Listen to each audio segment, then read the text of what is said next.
Rose with Minuteman Press. Hey, today we have a very special surprise guest. That's why they are behind the white curtain here. Please allow me to introduce to you our special guest. I'm back. Man, I've been gone for so long. You've been gone for so long, we need to ask you for some ID when you showed in. Welcome back, Joe. Yeah. Who is that guy? Oh, well, it's good to be back. Welcome. We love you, South Lake, Claremont, Florida, the United States of America. Welcome to the Joe Knows Podcast with my friend Ken Rose. Woo, woo, woo. Hi, everybody, and hopefully those of you in Ukraine can catch us on Russian radio or something like that. We also have as our producer / host guest, the lovely Miss Lisa, Mrs. Excuse me, Mrs. It's Mrs. Lisa Rhodes, Rose, not Rhodes, Rose with Brit. See, I've even He's forgot. so excited. He's so excited. I've been gone so long, I forgot how to talk.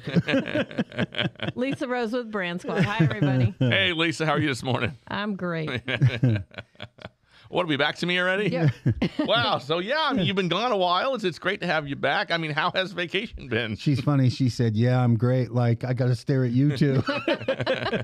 Could be worse. Could be worse. Hey, it's good to be back. I wanted to say before we get started, I was listening as we were getting set up. This guy's got an amazing voice, doesn't he? Good evening, ladies. And He has a great radio voice. You should do voiceovers. I mean, Right? I understand that's not actually hard to do. You get yourself an agent and make you some money, man.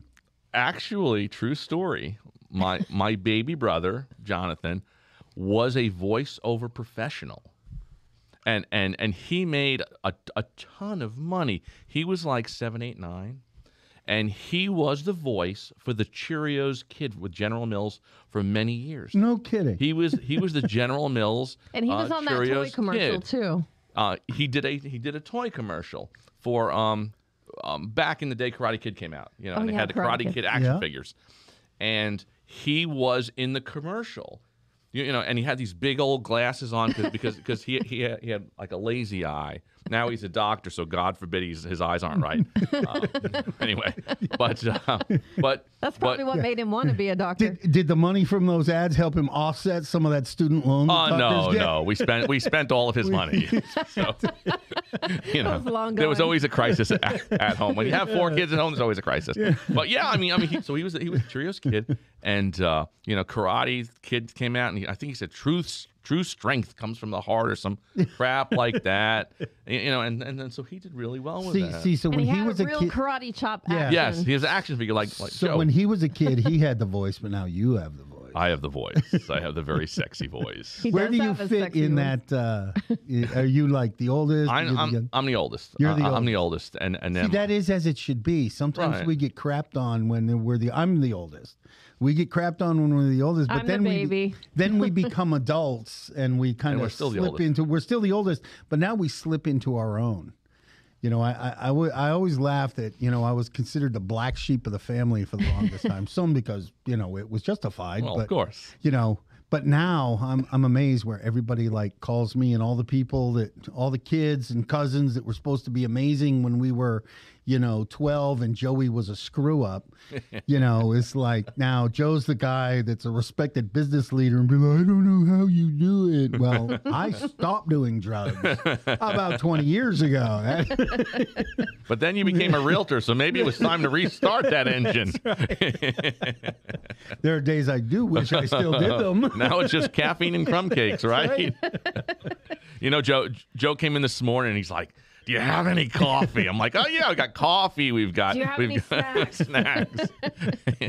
And Lisa and I always joke. We have any snacky snacks around the house? And we are very, very rigid. We try not to bring cakes in the house and donuts and cookies. Yeah, and things Patty like and I that. don't I mean, either, yeah. try to be very cautious. But when the both of us go to the grocery, it's like who's sneaking stuff into the cart. We never sneak stuff in alone, but when we're together, we're sneaking things Well, in. then Do you do the whole thing? You eat before you go grocery shopping? Oh no, No. we're usually Patty- starving, and it's Patty No, and we I, should. after We really years should. and years and years and years, we have to like eat before we go grocery shopping because we're going to do that.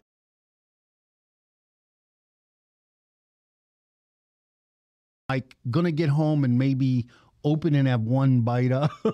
And there's no meal. And there's no meals. Buying groceries today is like buying lumber. Like you buy $1,000 worth of lumber and it's like two 2x4s and a box of rice or something. Now at the grocery store, you spend $200. You get home and it's like, what did we buy? Yeah. I mean, it's like, Yeah, well. gosh, we got 3 cupcakes and a quart of milk and a box of cheese. And It's funny you said that. A couple of things. We had to pick up some prescriptions at Publix, and shout out to Publix. I love your pharmacy. I just want to say, Oh, yeah. far better than Walmart. They've treated me better. Prices are better. And That's who I use. And Walmart gave me a prescription literally for 3 years that should have killed me. And the people at Publix actually pay attention to that stuff. Wow. Like, Mr. Carlisle, are you sure you should be taking this much of this? Oh, my gosh. Thank you for asking. Let me call the doctor. but I mean, I do love Publix pharmacy. I do. I love it all. So I we love go, it all. we go up to Publix and I don't know how I did it.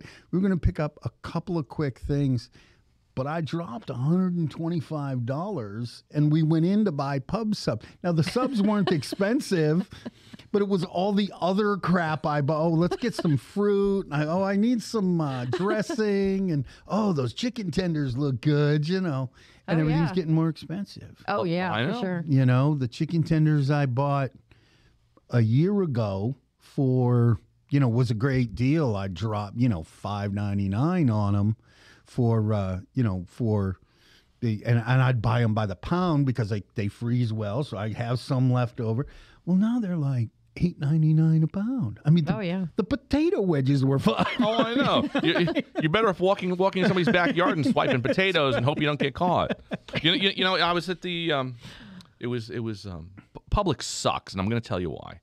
Publix really sucks. That's my rant. So after we just said how good they are. No. They suck. But he's got a point, I'm sure. So a week ago Saturday, I'm just going to get some Bud Light. That's all I'm going for because we're out of Bud Light and it's a sunny day. So no sooner do I walk into the damn grocery store and I don't, and what's on display?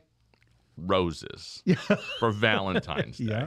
Got to grab some so of those. Of course I'm like, well, my wife always deserves a dozen red roses. So, okay, here's a dozen red roses. And I say, well, my bonus daughter, she deserves flowers too. So I buy. That's cool. Buy You call her the bonus daughter. I like that. I like that a lot. I hate that word step. Yeah, I like that. Yeah. So I like bonus because they are a bonus, and sometimes the bonus isn't as bonusful as it should be. But she's my bonus daughter, so I get her flowers, and then I'm like, wow, maybe I get some charcuterie or whatever the hell and I get that, and so I check out. It's $200. Expensive. But it's like $200, and I only went in for a 12-pack of Bud Light. But I've actually sucker you in. done that at that cooler. You go to that cooler and you go, I'll do a little charcuterie, a little simple charcuterie. It'll be nice. And Patty will love that. It's easy. It's no cooking. So, of course, it's 30 minutes of putting it together on the board because I can't put anything together that doesn't look attractive, So I got to I'll get a few nuts and let me get some grapes. But, I spend crackers. And crackers, because you can't have just regular Ritz crackers. No, you gotta have a good cracker. Like sociables. You're $100 in for what was supposed to be a quick, light dinner. Terrible. It's terrible. Have you been to our new Publix? Which The one? new one in We're up by Lake Manila High School. By the high school. Is that the one off Hancock? Yes. Yes, Yeah. I've been there a couple of times. I was there for the grand opening. I tell you, they did something I don't understand. What's that? They put that eating area. They build it as they were building it before they opened it. We got this whole. We're going to have a dining room. Well, it's upstairs. Yeah, and I've got to honestly wonder: do you really spend the time waiting in line at the deli to get the food and then And then go upstairs. try to figure out where the heck it is? Maybe it's more for the employees. Like 5 minutes. Yeah, but they build it like it was for everybody. Come buy your Like dinner. it's a whole and come sit down. cafe. There's a serving station and free coffee. I mean, I get it. They want to sell all that food while they got the people in there. But if you're going to bill a dining area, then I should know where it is. I should be able to see it. Yes, from inside the I store. shouldn't have to search for it. Walking around We have not should once be eaten enough. there at all. No. I've been up there once. I said, okay, this is kind of cool. You can watch the sunset in the west. And, okay, great. So for dinner on Tuesday, let's go to Publix and watch the sunset from their rooftop. I'll walk in with my picnic basket, pub you know. sub. Oh no, I have a grill on wheels. I'll just go upstairs and grill, and there we go.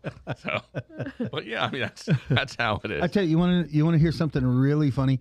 I was there for that grand opening, and South Lake TV was there. And we were gonna like do them a favor and just take like a tour. They wouldn't let us bring the cameras in.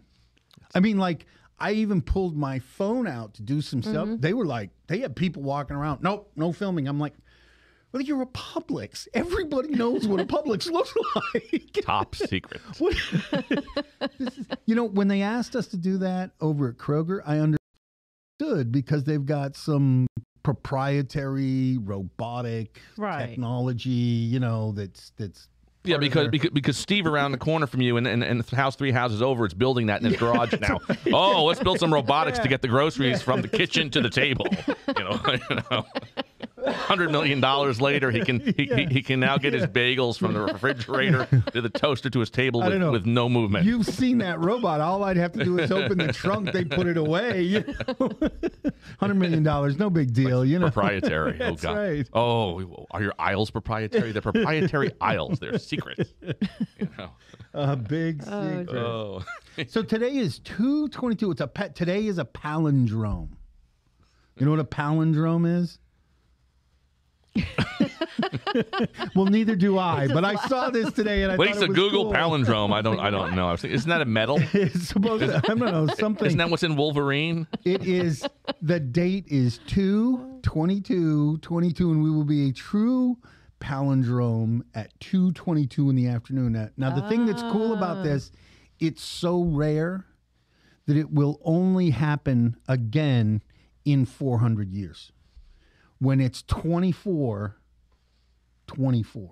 But it will happen in 3/3/33 at 3:33 in the afternoon. And hopefully we'll all still be there. Hopefully. But I think my question is, though, how many folks are getting married today? Mm-hmm. Well, that's kind of cool. You'll never forget you'll your never... wedding day. What day was that? Oh, We thought we were cool. it was a Tuesday. We had 10-10-20, and we thought we were cool. 10/10/2020. Actually, I was strategic about our wedding date. And I mean, Miss Pat was, in on board. We had our theory of when you're young, right? We had our wedding on the 5th of July. And the theory was because we always wanted a long weekend to celebrate our anniversary, And, of course, what I didn't anticipate is she was going to be a teacher, but most of my life I've been in businesses that required working.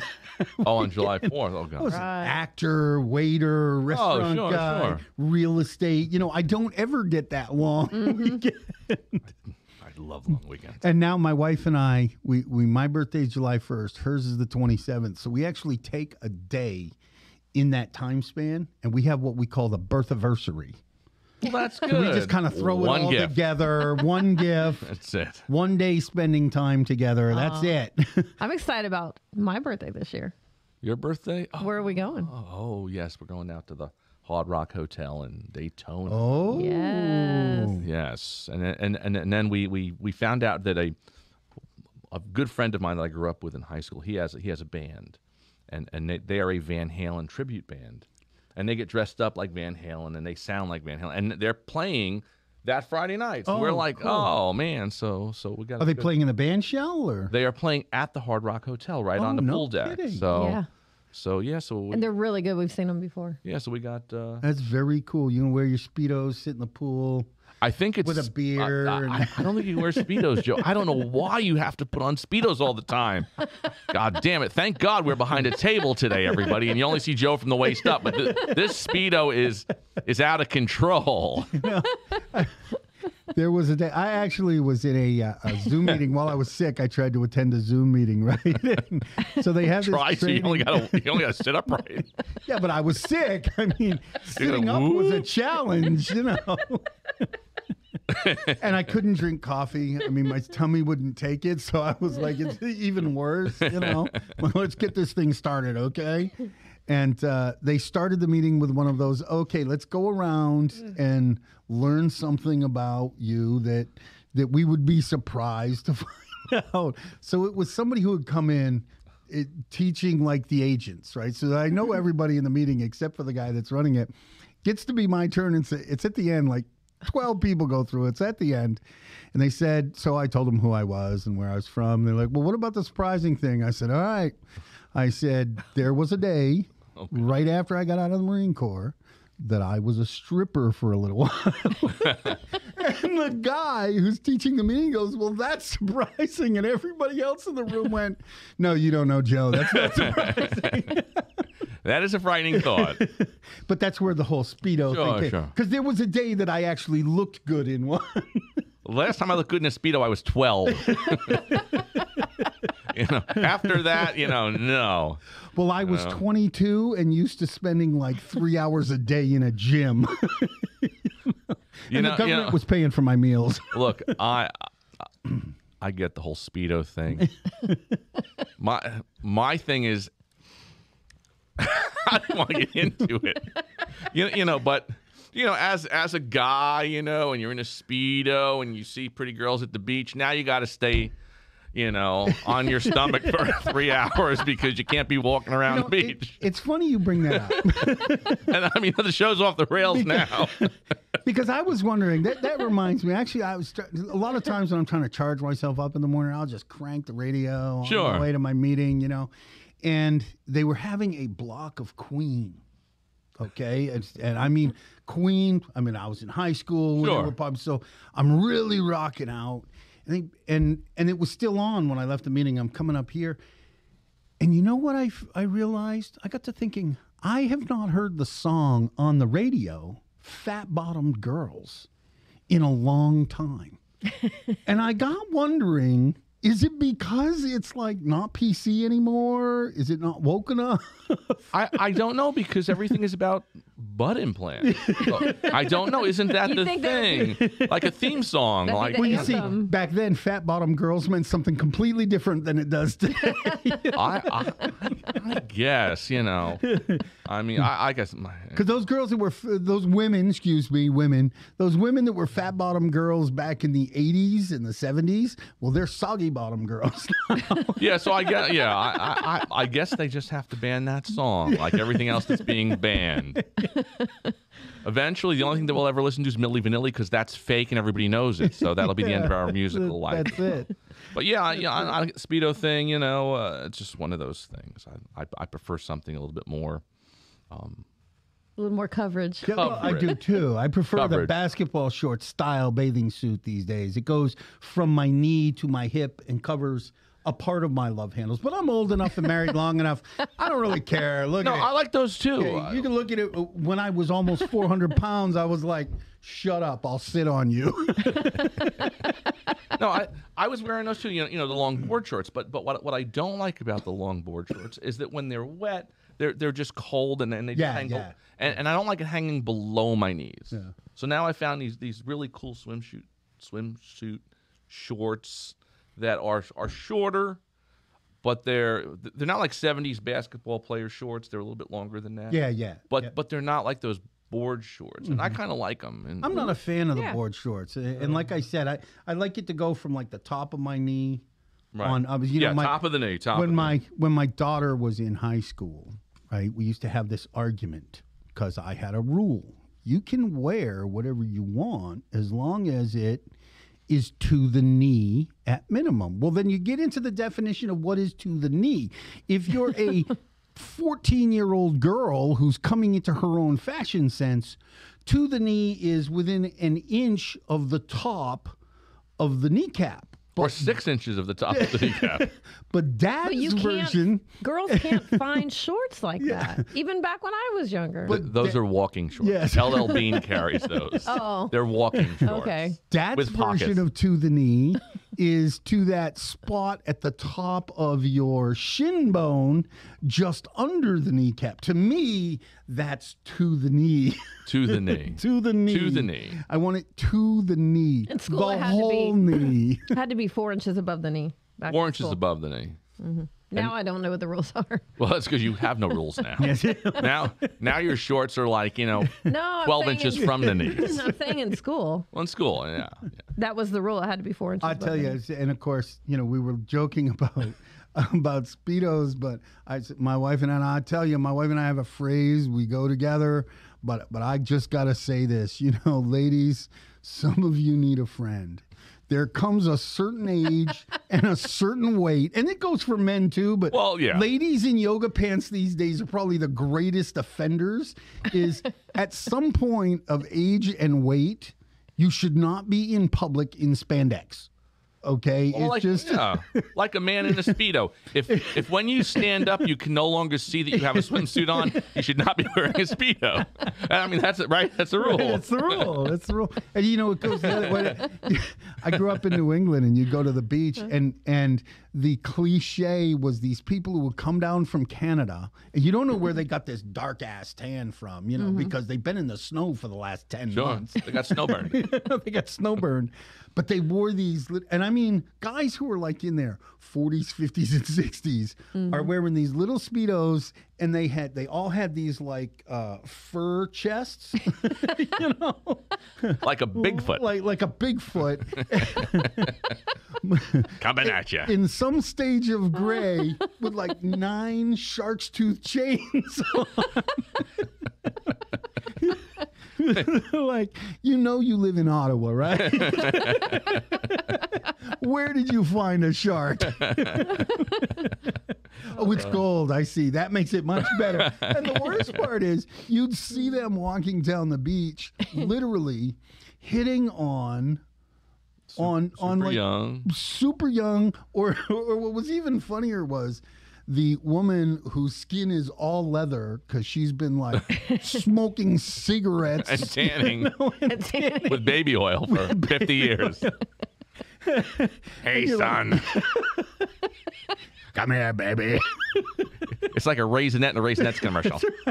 Like What? that woman on There's Something About Mary, Oh, God. the old woman. Yeah, it's incredible, but that's what people do. I hated that movie. It was just about gross, man. And Yeah. We won't talk about why. It was just gross. We've already I jumped was off the knocked rails. Down.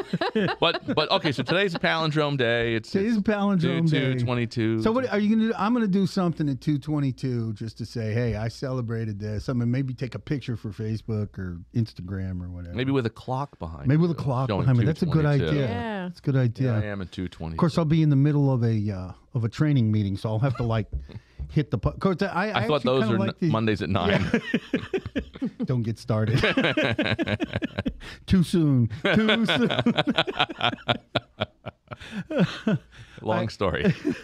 I kind of like the way a lot of trainings and meetings have gone to the webinar format or to the Zoom format, because if I want to get up and use a restroom or get another cup of coffee, I just stop video. Right. Click. I'm not Right. here. All of a sudden they're magically appear again. Oh, so I gotta tell you, I had a dream come true 2 weeks ago. Yes. You can talk about this. Like, Yes, I we are can. PG Yes, here, yes, you I know. can. Yes, I can. Like, where's he going Yes. with this? No. As he gave his wife this sweet look, and Valentine's Day just passed, so I may not want to know what this dream was. Everybody in town saw my dream. Oh, okay. Everybody all in town saw my We're dream. probably safe then, since we I are didn't safe. hear about you going to jail. So No. But I always 2 weeks ago we had the business after hours, and I've always wanted a hot dog stand. oh, dude. Always. It was always my dream to have a hot dog stand. And so with the business after hours, we did the hot dog stand, and it was just absolutely fantastic. Grilling dogs, and Lisa's over there bunning them up and putting cheese on them, and Lots of dogs. lots of dogs, Dogs. queso and red onion sauce and kraut, and it was so exciting, and it's such a minuscule. It's just a hot dog. I was so bumming to miss that. Your picture was there. I mean, and I Behind us. appreciate it. I saw it on the Facebook pictures and the video. You were there in spirit. So just so the people know, I was diagnosed with COVID. I tested positive for COVID like 2 weeks before the weeks before the event. And I was like, okay, well, 10 days quarantine. I didn't feel that. I mean, I felt sick, but I didn't feel that bad when I was diagnosed. I was literally testing. I wanted to be at that thing so much. I was testing every 3 days at Walgreens or the They're like, you again? or the urgent. Yeah, they were. They're like, Here's Joe. I mean, can you wait a while? They're like, you don't understand. I was convinced myself I could be there. Joe knows he has COVID. Joe knows COVID. That's right. Joe's actually here virtually right now. He's now protesting those COVID tests. Wave your hand through my head, right? Hey, great big shout out to Deborah Flora and A1 Aluminum for stepping in, helping Ken. They were terrific. They're a lot of fun. We love them to death. But yeah, I was bumming, man. I was really looking forward to the straw hat. We even got costumes to look like the 1920, like Nathan's a soda hot dog jerk guys. kind of thing. Oh, And it people was cool. loved it, man. It was fun. It was a dream come true. I didn't make any money, but it was still a lot of fun.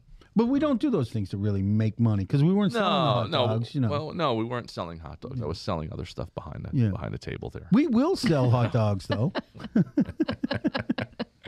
I was selling chances. I was going to say, do I want to know about that? No, that's a private matter. That's a private matter. We're back to the police. Let's Where was move on. I was there and I missed this whole thing. So I do know that we are going to do a hot dog event. We're trying to put one together. I believe it is March 19th at 4 o'clock in Groveland. So this is it's a charity event. It is a kickball tournament. Police against fire or police against police or something like that. But it's a kickball tournament. It's going to be out in Groveland at Let me check. at the park out there. And we are going to have a hot dog booth. So you'll see Brand Squad's out there. Joe Knows is coming out there. We've got the Minuteman Press is going to be out there. And we'll have all of our, merch out there. And from what I've heard, the Elks is going to run the booth. I thought we were running them. I know. I was excited. I said, the Elks is going to run it, so you don't have to do it. I'm like, but that's what I That's our like. thing. That's That's our what we thing wanna now. We've got do. the hot dog thing. So I may talk to them again and say, we would love to run it, but let somebody else take cash and run the that's register. cool. Because That's this way good, we yeah. don't have to Yeah. mess We with don't have money. to and mess change. with money. This way we can play and have fun and chat. Because We can make the dogs. we can make the dogs. In That's this right. in this instance, we'll actually be selling the hot dogs to raise money for the Conrad Buckley Scholarship Fund. That's Conrad correct. Buckley was a Claremont police officer that got bad COVID early on and passed away. He was a great officer, great loss to the community, Mm-hmm. and so there has been a scholarship dedicated to him, and we're gonna be raising money for Raise that. the That's money. the whole purpose. It's going to be part of the purpose of the kickball tournament is to raise money for that scholarship fund. Yeah, so definitely come out, see us, say hi, grab a dog, as Lisa always says.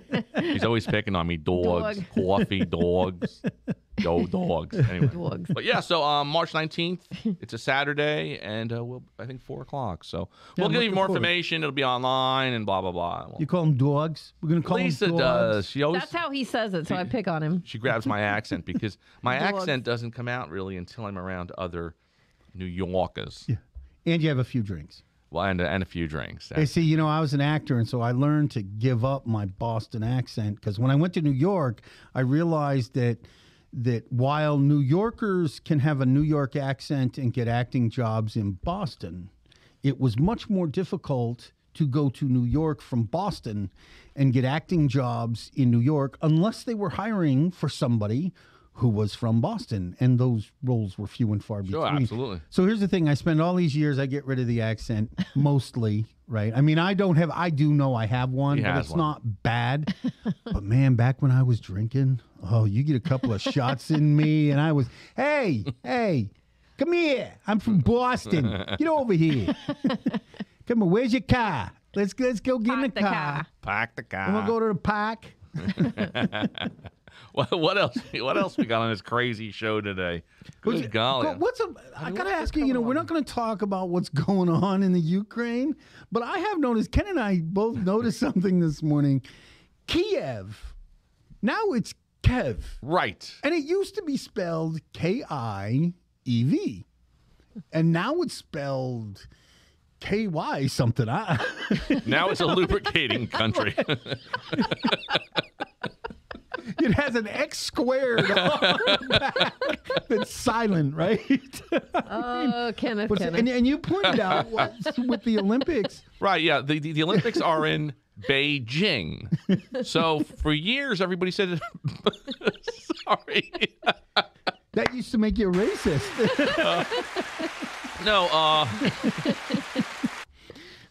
It used to be Beijing, but now it's Beijing. And if you said if you said Beijing, you were some kind of like oaf. Yeah, I'm so like confused. saying Whores Day of Whores. Yeah, Whores Day of Whores. What the hell is that? I don't want any of that. It sounds contagious. Hors d'oeuvres for those of you who are trying to spell it in your head. Yeah, well, forget spelling it. Good thing that's not a Jeopardy question. Spell hors d'oeuvre. Why the change? Who changed it? Yeah, I mean, is that something Putin said? Okay, we are going to change it. No, it would have to be the people in the Ukraine. It's like, okay, we went independent, so we're going to change the way we spell every city. Yeah, it's just I don't. We have get a brand. It. We can't change the name of the city, but we're going to change the way we spell it because we don't want to remind. It is so it's just. It's weird because you hear different names are pronounced. Everything's pronounced differently again. Yeah. Or now. Or I don't know. Again, what did I guess they were pronounced wrong before. Anyway, thank God there's no alcohol on this show this early in the day. Holy crap. Yeah, that's the advantages to going to an evening recording. Good thing I don't only have one cup of coffee a day. Woo, woo. I was in Denver some years ago, and I got a traffic ticket, so I go to court. And in Denver, they do traffic court, because it's a big city. So they put like all the people with a ticket in the same room. There's like 150 of you. And the clerk just goes down the list checking to make sure who's there. And that's like the 150 is like the 30% who actually show up. So he's going down the list and I'm listening. And because it's Denver, there are a lot of Hispanic names. And, it's like Juan Gutierrez and, Maria Lopez. And it goes, and they get to this name and everybody's here. They get to this name and they're going, Jose Carlisle. And I'm just sitting there. I'm like, Jose Carlisle. Jose. Is there a Jose here? And the worst part is the person reading the list wasn't Hispanic. It was like this. He just figured he was going in old sequence. Italian white lady. And I'm like, do you mean Joe? And it says Joe. Right. They were adding syllables. They're adding syllables. I'm saying Joe Carlisle. Don't change my name. Don't. You can't use the Spanish pronunciation of the J because then I'm Ho. Ho Carlisle. I was just searching Google, and Denver has added an apostrophe after D. So now it's Denver.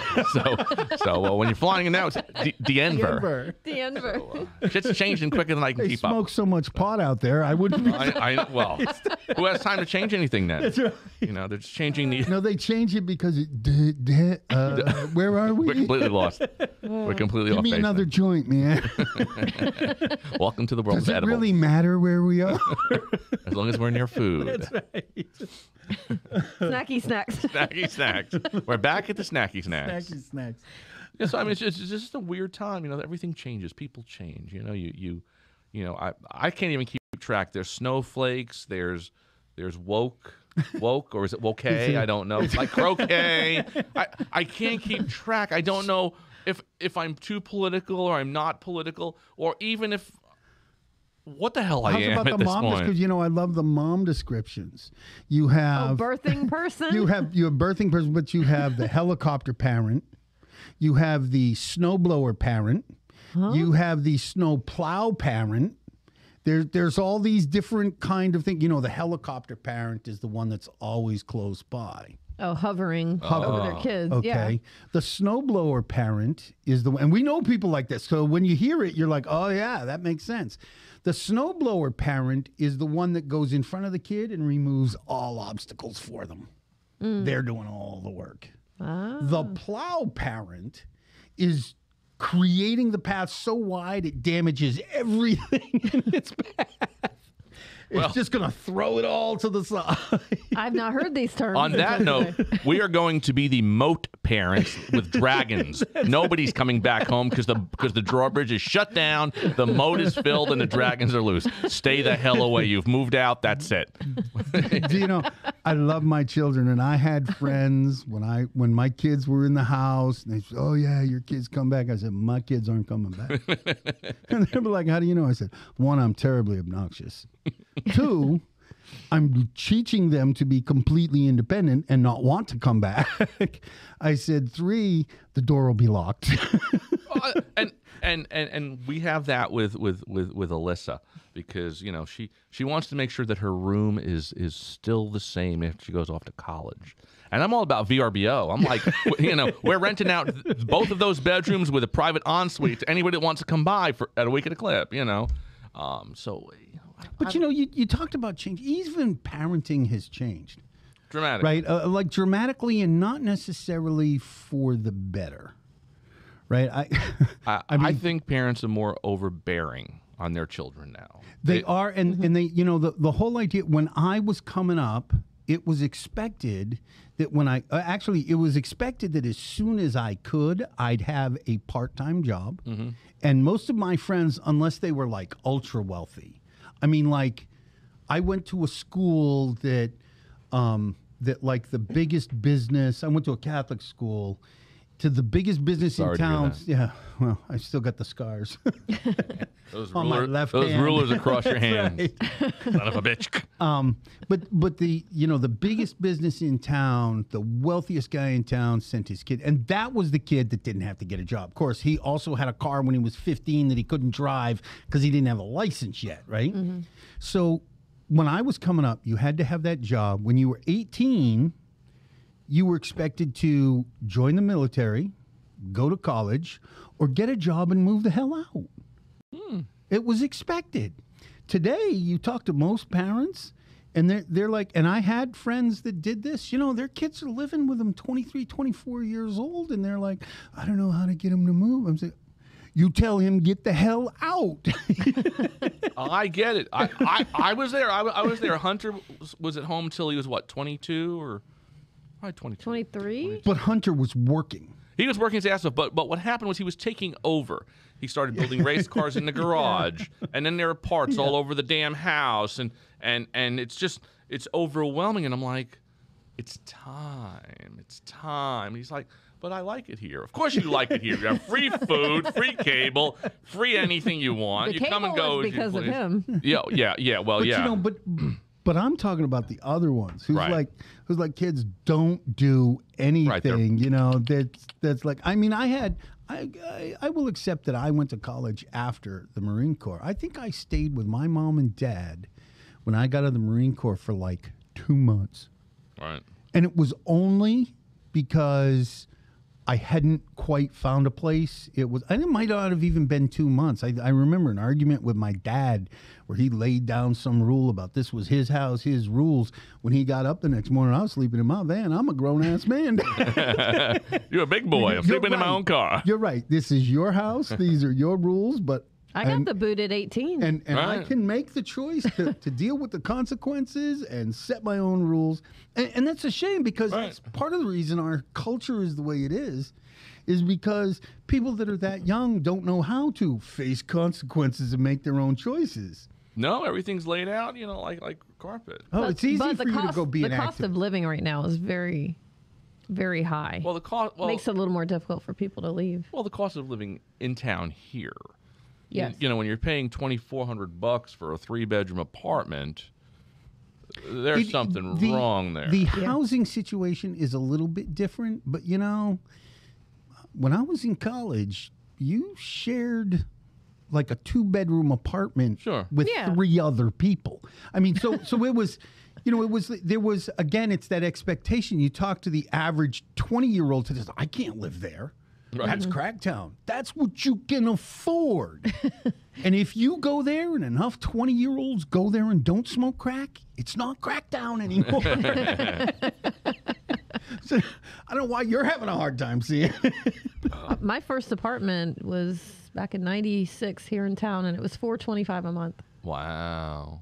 So yeah, times have changed. We could afford that with part-time jobs, but Mine was. it's very difficult. But again, it's not, and we have all the work in the world. Everybody, every meeting I go to, there's 2 or 3 people going, "We're hiring, we're hiring." Yeah. It comes down to, well, yeah. a lot of people don't want to get that extra. And again, it's that Right. mentality. When I got out of the Marine Corps, I had 3 jobs because I couldn't find a full-time job that really utilized my skill set of field stripping an M60 machine gun in 60 seconds. Wasn't that place next to Arby's? Oh, yeah. The M60 place.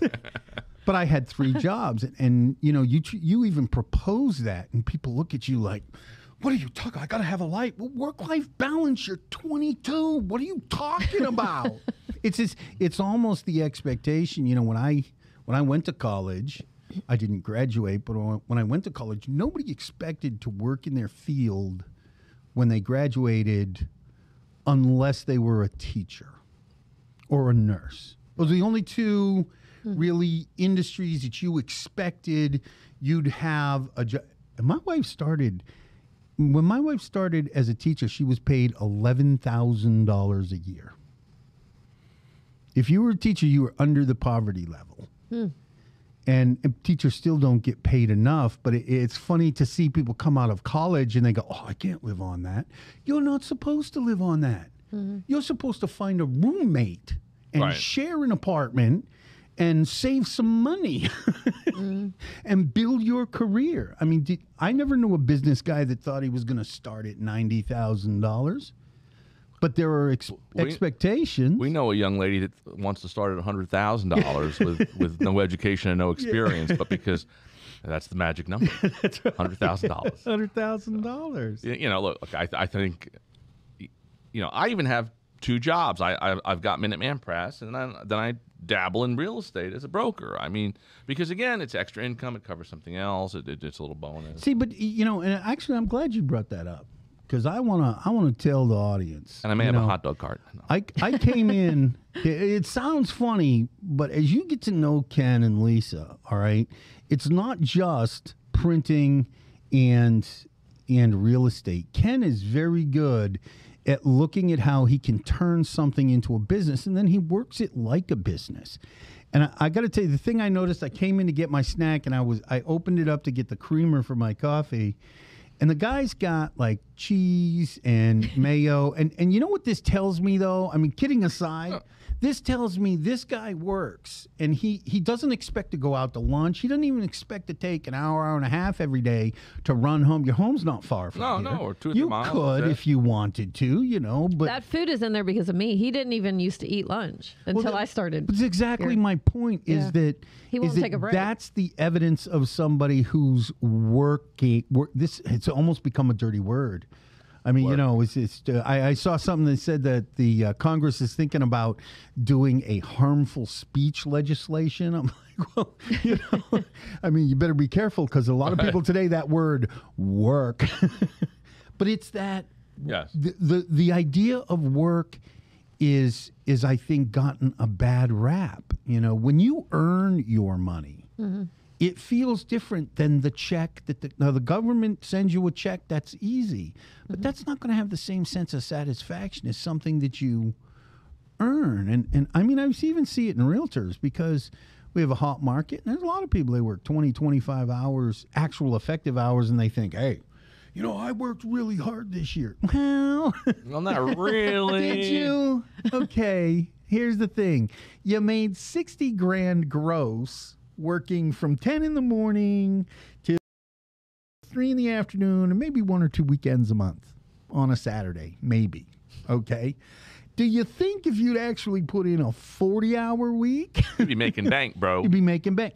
You and I have talked about this before. The average first-year realtor, well, 3 years ago, the average first-year realtor made $1,800 their first year. But the average first-year realtor also only worked less than 10 hours. And we don't know how long they actually worked because they don't track anything less than 10 hours. Well, you know that's the thing. As and being a realtor is a great example because you take this career on, and you want to make your own money.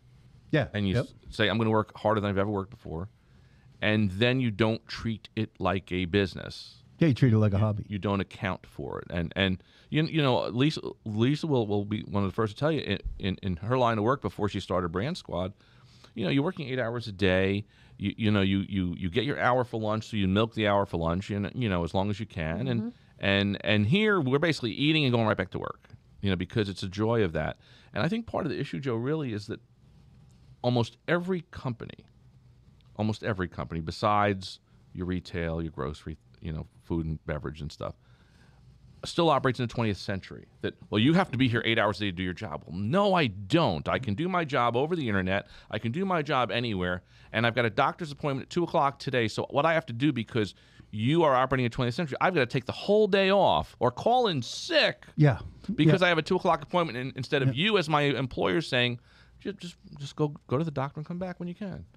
So there's that mentality also that we're operating in 20th century work ethics in a 21st century where they're unnecessary unless you. Well, even Kmart doesn't have cashiers anymore. You talked about it's.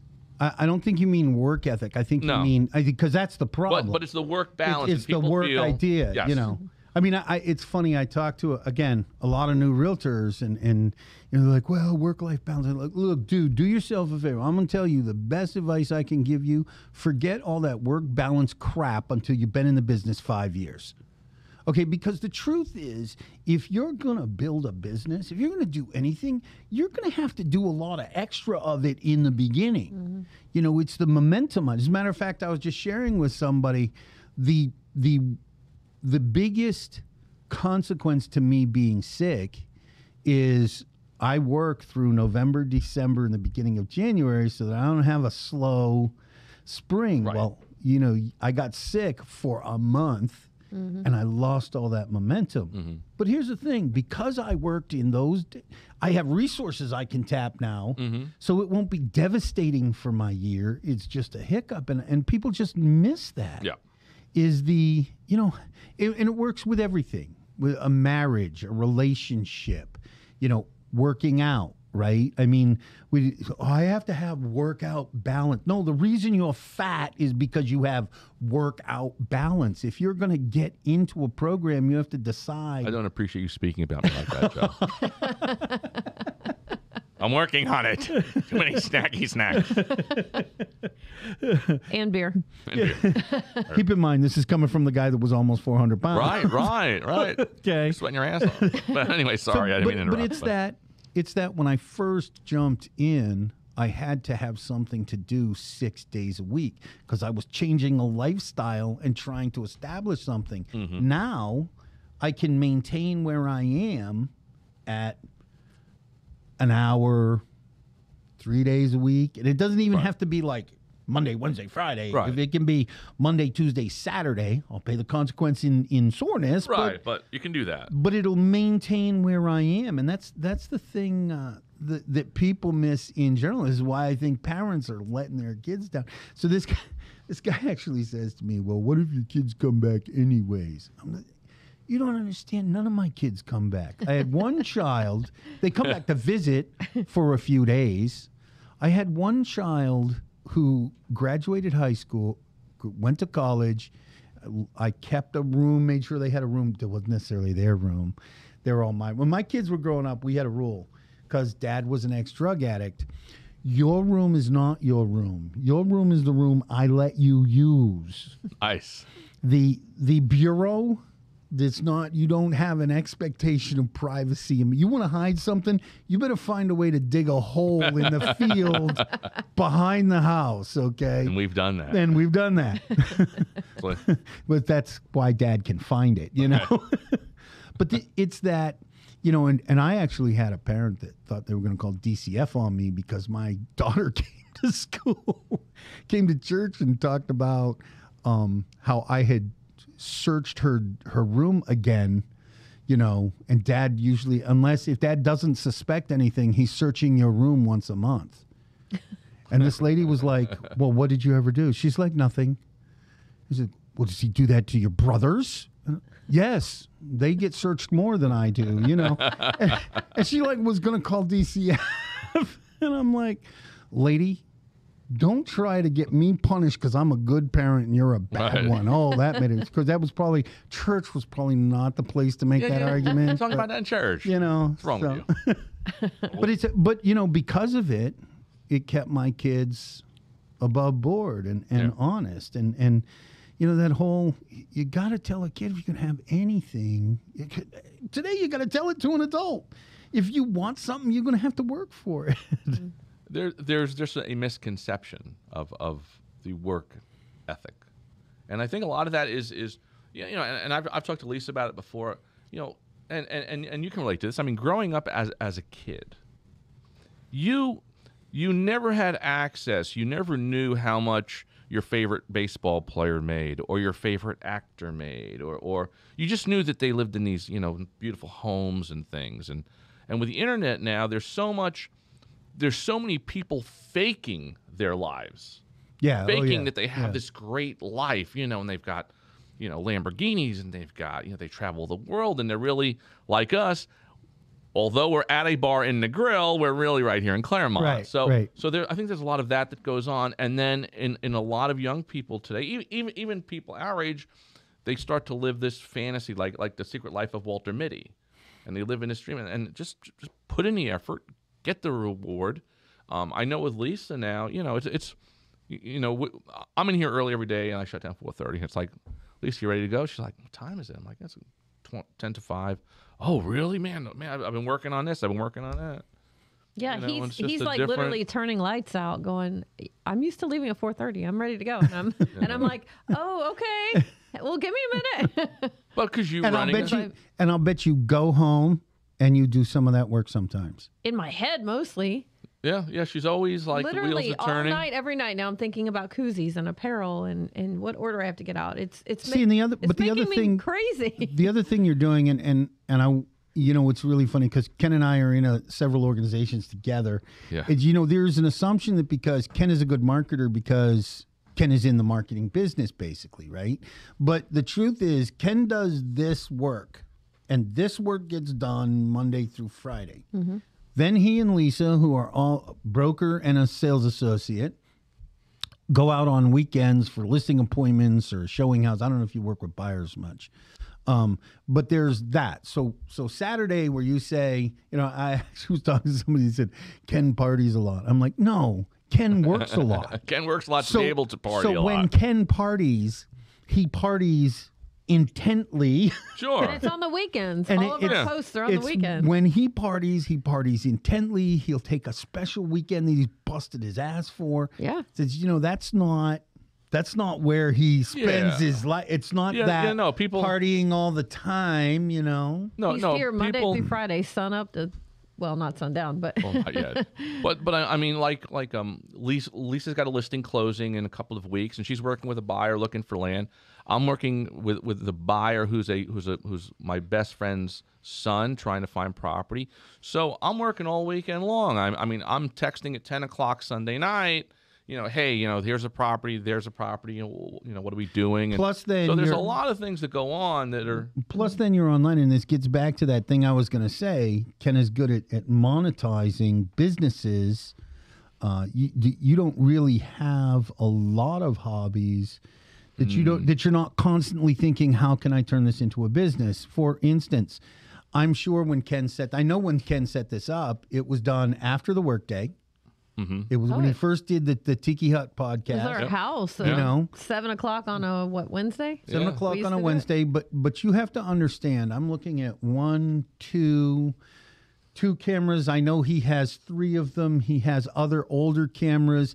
He has the tripods. We have these amazing mics in a mixer with a computer. The point is, he spent some time investing in his business and spent time having to find this and research it and buying something and it didn't work. You can't return it when you've used it for a month. Right. You know, you have to make that investment and that. And learn the software.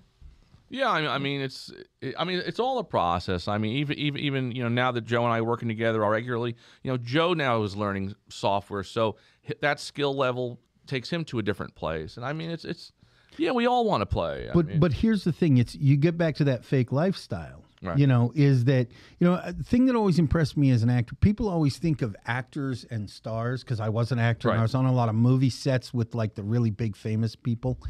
And they have this image that they have this life where they're just jetting around and doing it. It's hard to memorize 400 pages of dialogue. So there's that work. They get the script and they literally spend months learning dialogue. And that's just the beginning of the job. Do you know, you go to a movie set and I was in a civil action. I was an extra in the, they had a baseball scene, never actually made it to the movie. But they had a baseball scene. We were in December in Boston at Fenway, but the scene was supposed to take place in the height of July. So they'd say, ready, places. And when they said places, we all had to take off our jackets and our gloves, Summer and our clothing. hats. It was and there were women in like Daisy Dukes and halter tops and guys that are in t-shirts, and you can't look like you're cold. You can't shiver or No. anything. And you had to show up at 4 o'clock in the morning, so you were in the seat and ready when the sun came up. My point is, there's always, if you see anybody living this wow life, there's always a level of work that our internet society doesn't look at. We got a guy in our office. He's our top agent, Joe Cooper. I love Joe. I'm jealous, but in a good way. I'm constantly watching Joe, and Joe works Sundays if he has to, Saturdays, almost every weekend. He's working all day. He's calling people. He's visiting people. His wife is in the business with him as far as doing a lot of his administration for him. But again, they're both working their tail off. And here's the thing that's really cool about Joe. He and his wife are both retired. After So he's being got a passion. After He has being in passion. the military, I'm not even sure he likes the business, but he's really good at it. You know? Some days none of us feel like that. No, No, that's I agree. Sometimes people will look at us and they're always running all over here, they're everywhere. But interesting enough, wherever we go, whatever we do, we're always talking about, whether it's Brand Squad, whether it's Minuteman, or somebody comes up to us and says, "Hey, I need this done or that done." So you're always marketing too. I mean, even if we were at the Elks for a sock hop thing, and people are still asking. yeah. me What was about- that? I saw the pink ladies, and I think the third Friday of the month they have Ricky Rhinestone comes in as a DJ. Karaoke night. And it's a theme. Each month is a different theme, so they want the members to dress up for the theme. So we did it was a 50s sock hop theme. Next month is a 70s theme. So It was fun. it's just a lot of fun. And I think I and got some it gets you- 70s clothes in my closet. Probably don't fit in them anymore. We're back to the Speedo. Well, you don't have to worry about that because in the 70s, guys did not button their That's shirts. right. Just hang on with some gold chains and that lush tropical forest of chest hair oozing. My dad owned a dance studio that taught disco dancing above a disco. Sure. So like the disco was in the basement, his studio was in the next floor up. he literally had a whole wardrobe and of course, as his son, Right. I had shirts that only buttoned to here, and then they flared out. Yep, that's right. They always looked better on him than they did on me, And he was killing it for about 19 months. Then disco crashed. No, That's exactly what happened. oh, we're cruising along. We're cruising along. Well, Does that mean 1 minute left? no. I think we covered a lot of ground, including some ground we probably shouldn't have covered. Well, we're not wearing Speedos, so we're covering all we can. Or so he says. None of us will be getting up very soon after this. Don't ask, don't tell. Okay. Right. Well, how about some shouts, and then we'll close out. All right. I want to hear from Lisa. I want to hear what's going on with branding. Market your brand and personalize your message. Brand Squad opens doors to new ideas, helping to grow your business with smarter marketing. Thousands of promotional items, thousands of ideas. Turn prospects into customers with Brand Squad's memorable promotional products. Simple marketing, effective results. We do the thinking, you do the winning. Brand Squad, on point with your promotional products. What's going on with you? I've been very busy doing a lot of quotes for apparel, especially koozies, pens, all different things. Let me ask you Staying this. pretty What's busy. the best deal you've seen in the last week and a half, 2 weeks? I mean, if deal? somebody's looking to get Probably the pens, because everybody that comes in to sign receipts or whatever, wherever we go, they see our silky pens. They're $1.15 a piece for 250 of them. is that with the brand on them and everything? Yeah. Or with the That's one color yeah. imprint, but you can do hot pink, green, blue. They come in all different colors. I'll but tell they've you. been a huge hit. The efficacy of pens was never more clear to me. We were at a South Lake Business Leaders meeting the other day, and they started handing out pieces of paper for us to vote on something, and like 3 people had a pen, but David Helton over at the Helton Law Firm, he was Johnny on the spot. He stands up, that guy always, Exactly. and he had probably 30 pens with him. He's going around. He's the ink master. Anybody else Yeah. need a pen? Right. We took one home that day. Yeah, we did. Yeah, he had some nice pens too.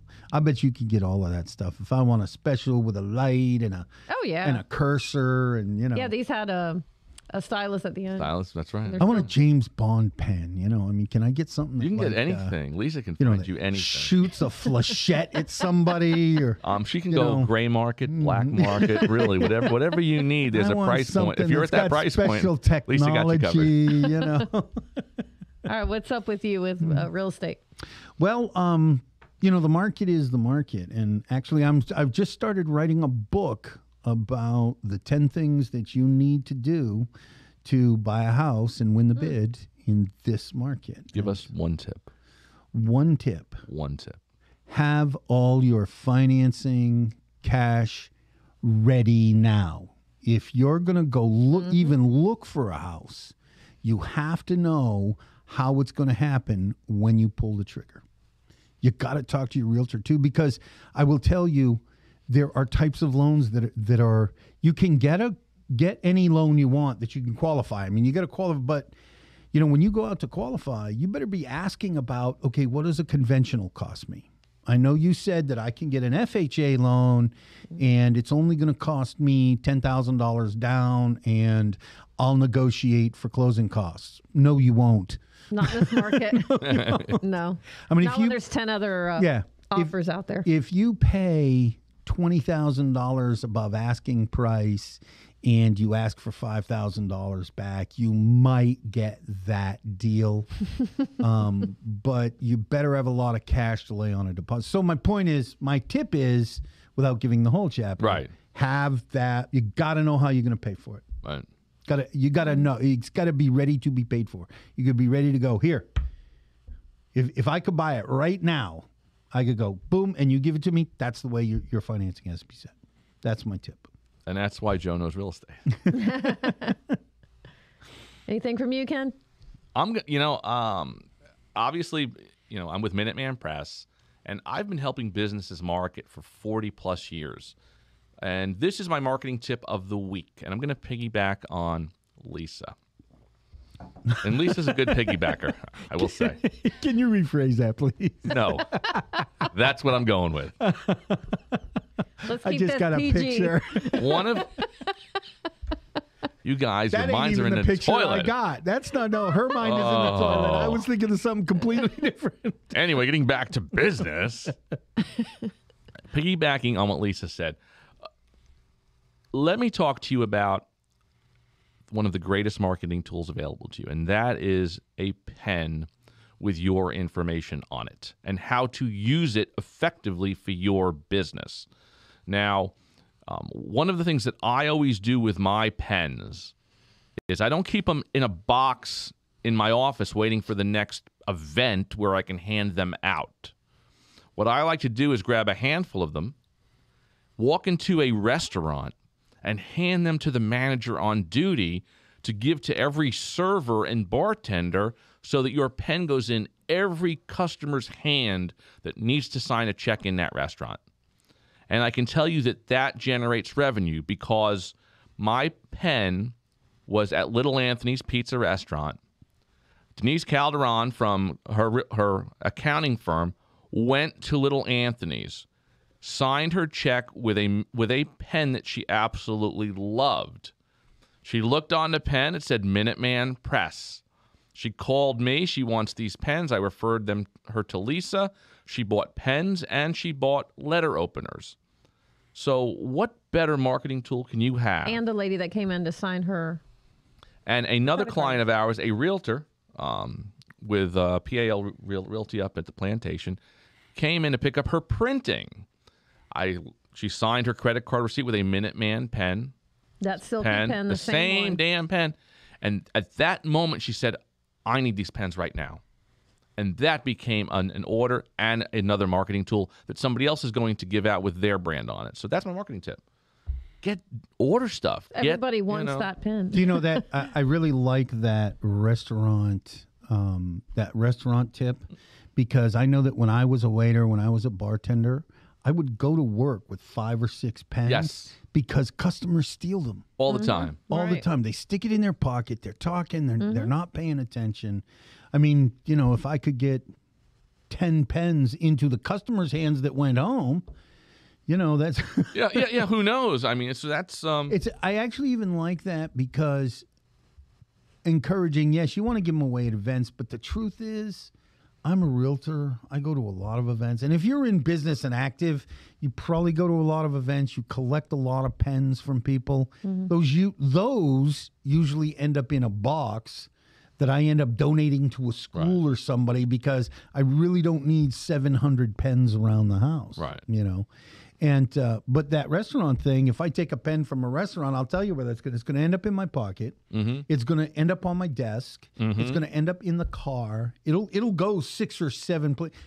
Those Dave Helton pens, I've got, and there are things. Sometimes I sit down and I know the Dave Helton pens are quality pens. Minuteman Press too. Always get a quality pen. But it's a quality pen, and I know if I'm going to do 30 minutes of handwriting in my journal, I don't want something that's scratchy and, I want something that's going to flow nice and We feel can get the good Dave Hilton pens too. With your name on it, though. with my name on with it. your name. So, and again, That's co-branding. That's a different tip. That's a different tip. But again, I mean, those pens are what about? They're $1.15 a piece for what? 275 of them, 250 of them? $250. So for $1.75, if you can get your name in front of somebody in business, damn, that's worth it. Yeah. $1.15. Because depending on what business you're in now, Joe, you're in real estate. So if you spend $275 on pens, and only one person calls you and buys a home from you, is it worth it to buy those pens? Oh, yeah. All day long. Yeah, all you day would spend long. it all day long. All day long. Well, there's the tips. Do you know, it's really funny, too, because the reason I like the pen is because of you guys. This doesn't have anything in it. This is a Brand Squad. Oh, yeah. Gorgeous. There's that pen. Gorgeous. Silky. This is a Brand Squad mug. Does that fit in here? It will. We'll jam it in if we have to. Oh, it is full. It already has one? Oh, it provides coffee in it, too. Okay. So this is the idea that I like that they do. They don't just throw their card in it. They have a couple of cards in it, but they've got a little bit of coffee, which fits with the tumbler for a Keurig pack, and they've got a pen in there. This is something somebody will use. A guy will pull out the pen and they'll use that. They may or may not ever use the coffee. But that cup is the bomb. I use mine every day. The cup is the bomb.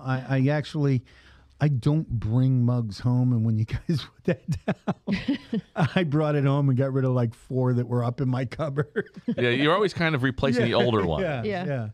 Well, the ones that I tell you again, and I will not piggyback, but I will launch off of your tip. It's far better if you're going to do something like this to use something quality. Mm-hmm. You know, it's got to be unique to either stick out in their head or to be in their hand every day. Mm-hmm. And that, you want something that they're not going to necessarily throw away. Right. Something like that, that's good quality you're going to want to use. Like me with that Core roofing cup that I used forever. Right.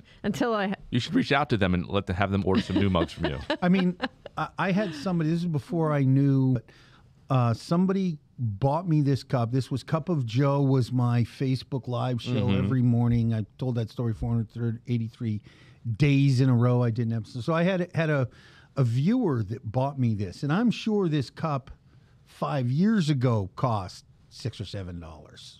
Okay. But he got my name on it and everything. And it comes with a really cool top that comes down and clicks closed. My point is, it's a quality cup, and I always come back to this. I'm sure Lisa can get something similar to this. But how valuable is it to you if you get a cup that's so good, somebody's going to put their hand on it every single day? Sure. Mm-hmm.